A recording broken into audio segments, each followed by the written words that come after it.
आज मला वाटतं हा एक अत्यंत महत्त्वाचा विषय आहे त्यामध्ये, की गेल्या 10 वर्षामध्ये नरेंद्र मोदी पूर्णपणे फॉरेन पॉलिसीवरती फेल्युअर झालेला आहे.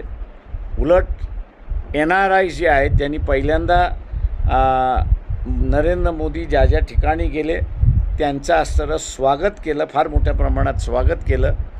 परंतु आता त्याच देशांना असं वाटतं आहे की ही पॉप्युलेशन जी भारतीयांची पॉप्युलेशन त्यांच्या देशामध्ये आहे आणि त्यांचे नागरिक म्हणून असणारा आलेले आहेत, यांना पॉलिटिकली आता मॅन्युप्युलेट केल्या जाणार आहे का, याची असणारी भीती आहे.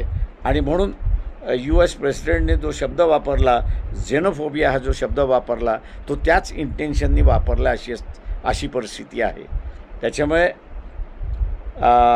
हे सरकार जेवढ्या लवकरात लवकर मतदार घालवेल तेवढं मी असं म्हणेन की तो भारतालाही वाचवेल आणि भारतीय नागरिक जो इतर देशामध्ये जो आहे त्याच्याबद्दलचा जो हळूहळू गैरविश्वास वाढायला लागलेला आहे त्याला कुठेतरी अरेस्ट होईल असं मी मानतो आहे. मुंबईमध्ये भारतीयांची संख्या फार मोठ्या प्रमाणात आहे. तिथे आता हळूहळू ही भूमिका घ्यायला लागलेले आहेत की एका राष्ट्राचे किती लोक आपल्याकडे असावेत याच्या संदर्भातला कायदा करावा अशी चर्चा त्या ठिकाणी सुरुवात झालेली आहे.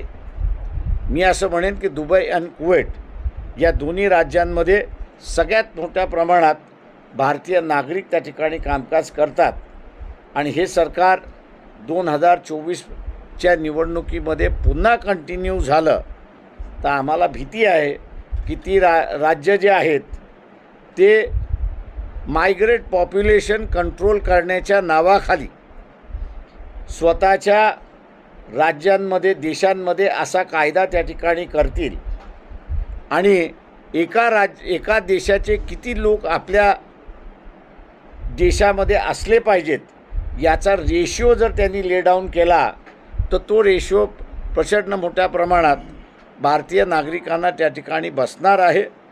आणि म्हणून या संदर्भातला असणारं मिडल क्लास जो आहे त्या मिडल क्लासनी मला वाटतं याच्यावरती विचार केला पाहिजे आणि विचार करून असणारं पुन्हा हे सरकार कंटिन्यू करावं का, हा मला वाटतं उत्तर त्यांना या इलेक्शनमध्ये द्यावं लागेल. नाही तर आम्ही असणारं जे पाहतो आहोत ते म्हणजे भारताचं आयसोलेशन इंटरनॅशनली व्हायला लागले अशी परिस्थिती आहे. आपल्या राष्ट्रामध्ये इतर राष्ट्राचे किती लोक असावेत असा जर नियम केला तर त्याचा फटका कोणाला बसणार आहे, तर तो भारतीयांना फार मोठ्या प्रमाणात बसला जातो. इंडियन हे पहिल्यांदा जगभर एक्सेप्ट होणारी कम्युनिटी होती. मग ती युरोपमध्ये गेली तरी ती एक्सेप्ट केल्या जात होती. अमेरिकन कॉन्टिनेंटमध्ये गेले तरी त्यांना असणारं एक्सेप्ट केल्या जात होतं.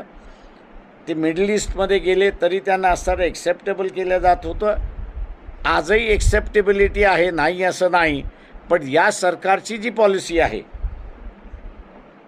भारतीय जनता पक्षाची जी पॉलिसी आहे, त्या पॉलिसीमुळे इतर राष्ट्रांना आपलं धोरण बदलावं लागतं आहे अशी परिस्थिती आहे. त्याच्यामुळे भारतीयांची एक्सेप्टेबिलिटी नाही असं नाही, पण ह्या सरकारचं जे धोरण आहे, झेनोफोबिया हा जो शब्द वापरण्यात आलेला आहे, त्या झेनोफोबियाच्यामुळे लोक आता म्हणतात आहेत की हे सरकार जर फॅनेटिक असेल आणि त्यांनी तिथल्या असणारा फॅनेटिझम आमच्या राज्यामध्ये वाढवला, आमच्या देशामध्ये वाढवला, तर तो आम्हाला असणारा खपणार नाही. आणि म्हणून त्याचा उपाय ते करतात आहेत की पॉप्युलेशन रेशिओ आपल्या पॉप्युलेशनची इतर देशांचा पॉप्युलेशन रेशिओ काय असावा असा ते करारनामा त्या ठिकाणी असा तो कायदा त्यांच्या असणाऱ्या लेजिस्लेटिव्ह बॉडीजमध्ये मंजूर करतात आहेत. असे एक राष्ट्र दुसऱ्या राष्ट्रप्रतिनिधी, मग तो प्रेसिडेंट असेल किंवा प्राईम मिनिस्टर असेल, तर त्याला स्वीकारावं लागतं. माझा ह्या दोन्ही मुख्यमंत्र्यांना असणारा सवाल आहे की अमेरिकेने नरेंद्र मोदी, प्राईम मिनिस्टर नरेंद्र मोदी नाही, नुसतं नरेंद्र मोदी यांना US बॅन केलेला आहे, तो बॅन उठलाय का ह्याचं उत्तर त्यांनी द्यावं. प्राईम मिनिस्टर नरेंद्र मोदी हा त्यांना स्वीकारावाच लागतो, कारण का तो ह्या देशाचा प्रतिनिधी आहे, रिप्रेझेंटेटिव्ह आहे, इलेक्टेड आहे. पण इंडिव्हिज्युअल नरेंद्र मोदी याच्या संदर्भातला जो बॅन दिलेला आहे तो उठलाय का याचा खुलासा या मुख्यमंत्र्यांनी करावा. इथे पूर्णपणे 10 वर्षामध्ये मोदी हा पूर्णपणे फेल्युअर आहे. माझा आपल्या सगळ्यांना असणारी विनंती राहणार आहे की ह्या फेल्युअरचं कारण की आपल्याला असणारं नरेंद्र मोदी एवढंच फक्त दाखवतात आहेत की मी ॲप बॅन केलेत म्हणून. ॲप बॅन करणं काय सोपं नाही आहे, पण त्याच्यातल्या ज्या कंपन्याच ऑपरेट करणाऱ्या आहेत त्या कंपन्यांना तुम्ही बॅन केलं आहे का, तर ती ताकद या भारतीय जनता पक्षाकडे बॅन करण्याची नाही.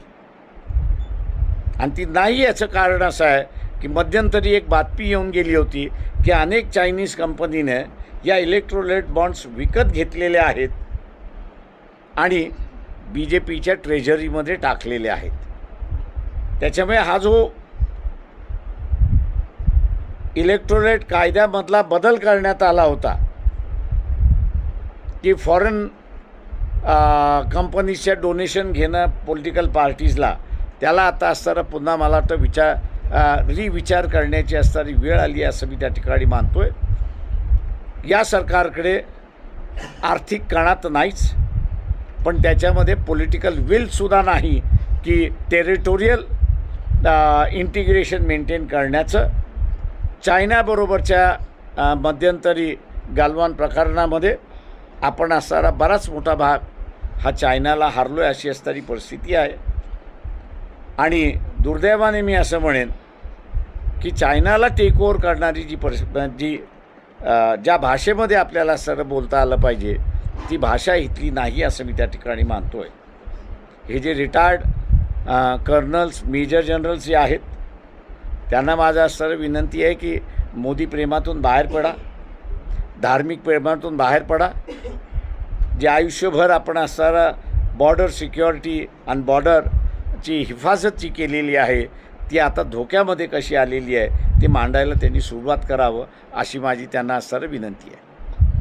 चायनीज वस्तू आणल्या जात आहेत, त्याच्यामध्ये फार मोठ्या प्रमाणात कुठल्याही समाजाला मी दोष देत नाही, पण ते व्यापारी त्या समाजाचे असल्यामुळे एक सिंधी आहे, मारवाडी आहे, गुजराती आहे, अशी 3 जणं जे आहेत हे फार मोठ्या प्रमाणात असणारं डे टू डे यूज वस्तू ज्या आहेत याचं चायनामधून असणारं आणतात आणि त्याच्यामुळे हा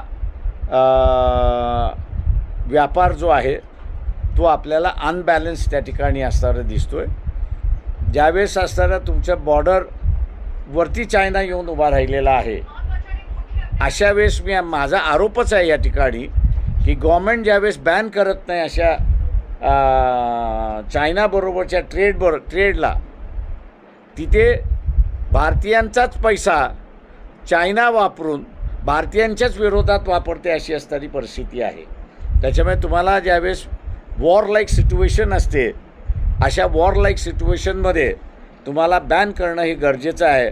पण दुर्दैवाने भारतीय जनता पक्षाचा सिंधी हा मतदार आहे, गुजराती हा मतदार आहे, मारवाडी समाज हा असणारा मतदार आहे, त्याला दुखवायचं नाही म्हणून असणारं त्यांनी बॅन करत नाही अशी परिस्थिती आहे.